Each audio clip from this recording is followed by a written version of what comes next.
우리가 평소 즐겨 먹는 음식 중 기생충이 가득한 음식이 숨어 있다는 사실 알고 계셨나요? 그러니 주의하셔서 드셔야 합니다. 이 영상을 끝까지 시청하고 나신 후에는 이 음식을 피하게 되실 수도 있을 겁니다. 이 사실을 알고 나서는 앞으로의 음식을 못 드시게 될 수도 있으니 지금이라도 알고 싶지 않다면 영상을 보지 않는 것을 추천드립니다. 옛말에 모르는 게 약이라는 말이 있으니까요. 기생충 감염은 옛날 일이라고 생각하기 쉽지만 요즘도 기생충 감염 질환이 빈번히 발생합니다. 질병관리본부 자료에 따르면 2018년 한 해 동안 기생충 감염증으로 공식 신고된 환자 수만 2,700명이 넘는다고 합니다. 어느 의대의 한 교수는 연구 결과에서 개회충과 고래회충이 흔히 발견된다고 말했습니다. 평소 생으로 먹는 음식을 즐기신다면 기생충 감염에 꼭 주의할 필요가 있겠습니다. 개회충과 간흡충 등에 감염될 경우에는 대개 가벼운 몸살과 복통을 앓게 됩니다. 심할 경우 척수염, 내막염, 백내장 등이 발생할 위험도 있습니다. 강에서 잡은 민물고기를 익히지 않고 회로 드시면 간흡충에 감염되기 쉽습니다. 간흡충은 쓸개즙이 내려오는 통로인 담관에 기생하면서 여러 가지 병을 야기하는 무서운 기생충입니다. 상복부에 통증과 설사 및 발열, 황달과 같은 증상이 나타나면 간흡충 감염을 의심할 필요가 있습니다.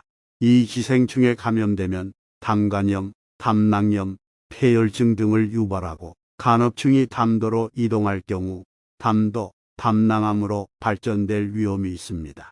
담도암 발생 위험을 4.8배 높인다는 학계의 보고도 있습니다. 간흡충은 간디스토마라고도 불리우는데요.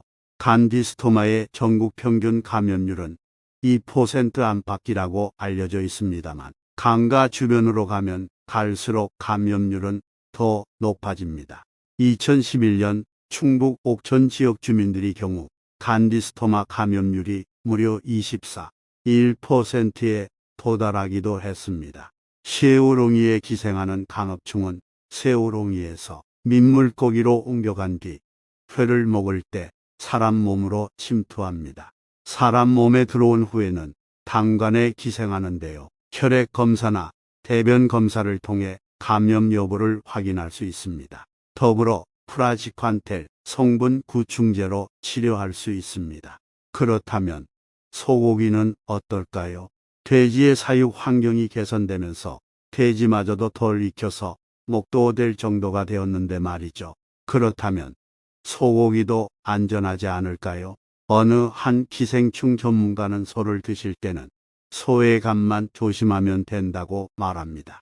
소에는 민천충이라는 기생충이 살기 쉽지만 다행히 이 기생충은 인체에 들어와도 특별한 문제를 일으키지 않는다고 합니다. 육회나 레어 스테이크를 먹어도 큰 문제가 발생하지 않는 이유이기도 하죠. 그러나 술안주나 반찬으로 생간을 즐겨 드신다면 기생충 감염에 주의할 필요가 있습니다. 생간을 먹은 뒤 발생하는 기생충의 감염은 주로 개회충에 의한 감염입니다. 개회충은 소 말고도 개, 염소, 오리 등 동물의 간에서 발견되며 우리 몸에 들어오면 폐나간에 기생합니다. 개회충에 감염될 경우 열이 나면서 몸살 증상이 생기고 개회충이 혈액을 통해 눈이나 뇌로 이동하면 눈이 침침해지거나 눈에 부유물이 생기고 장과 간에 염증이 생길 수도 있습니다. 심하면 백내장이나 간질환, 척수염, 뇌경색 등이 발생할 위험도 있습니다. 이와 같은 증상이 나타나면 병원을 찾아 검사하고 치료받는 게 좋습니다. 약국에서 판매하는 일반 회충약을 복용해도 좋겠습니다만 약을 한 번 먹는 것만으로는 조직 내 유충이 사멸되지 않을 수 있기 때문입니다. 증상에 따라서는 5일 이상 복용하거나 스테로이드를 함께 먹어야 할 수도 있기 때문에 가능하시면 병원에 방문하여 정확한 검사를 받고 전문의약품을 처방받는 것이 좋습니다. 최근 어느 한 패스트푸드 매장에서 판매 중인 햄버거의 생선살, 패티에서 고래회충으로 의심되는 이물질이 나와 논란이 됐습니다. 구매자 A씨의 패티를 수거해 취재진이 대학교 연구팀에 의뢰한 결과 복통을 유발한 물질은 패티 안에 들어있는 고래회충인 것으로 추정됐습니다. A씨의 자녀는 햄버거를 먹은 후 복통을 호소했다고 합니다. 고래회충은 고래류 등 바다에 사는 포유류에 기생하는 회충으로 바다 생선을 통해 사람에게 옮겨집니다.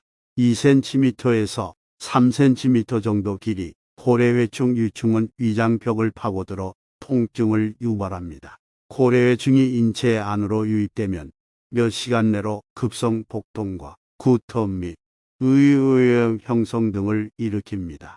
주로 홍돔, 연어, 고등어, 명태, 광어, 오징어 등을 날로 먹고 위장관 증상이 나타나는 경우에는 고래회충을 의심해 볼 수 있겠습니다.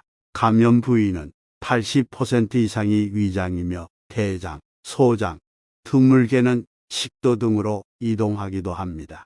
기생충을 제거하면 완치되며 특별한 후유증은 따로 없습니다.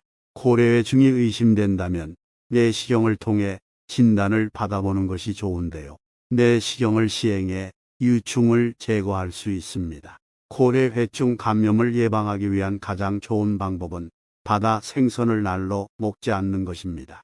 또한 보관법도 당연히 중요한데요. 영하 20도 이하에서 냉동 보관하거나 60도 이상 온도에서 1분 이상 가열하면 기생충은 사멸합니다. 혹은 신선도가 떨어지기 전에 신속히 내장을 제거해 보관하거나 충분히 가열 및 조리해 섭취해야 합니다. 기생충에 감염되지 않으려면 음식을 익혀 드시고 1년에 한 번씩 알벤다졸이나 플루벤다졸 성분 구충제를 복용하는 것이 좋습니다. 알벤다졸, 플로벤다졸은 몸속 기생충이 포도당과 같은 체내 영양소를 흡수하는 것을 막아 사멸시킵니다.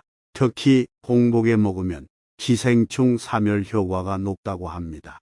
다만 구충제를 먹은 뒤에도 계속해서 항문 부위가 가렵거나 버짐, 복통 등과 같은 증상이 있다면 병원 검사를 통해 전문의약품을 복용해야 합니다. 오늘은 기생충에 감염될 우려가 있는 음식에 대해서 알아보았는데요. 말씀드린 음식들이 무조건적으로 기생충이 있으니 드시지 말라는 것은 아닙니다. 분명한 영양학적 이점을 가지고 있는 훌륭한 음식들이 많습니다. 그러나 기생충에 몸에 미치는 유해성과 감염 사례를 초점으로 주의하시기 바라는 마음에서 영상을 제작한 것입니다. 그러니 부디 오해 없으시길 바랍니다. 따라서 드시되 주의하면서 드시는 게 좋겠습니다.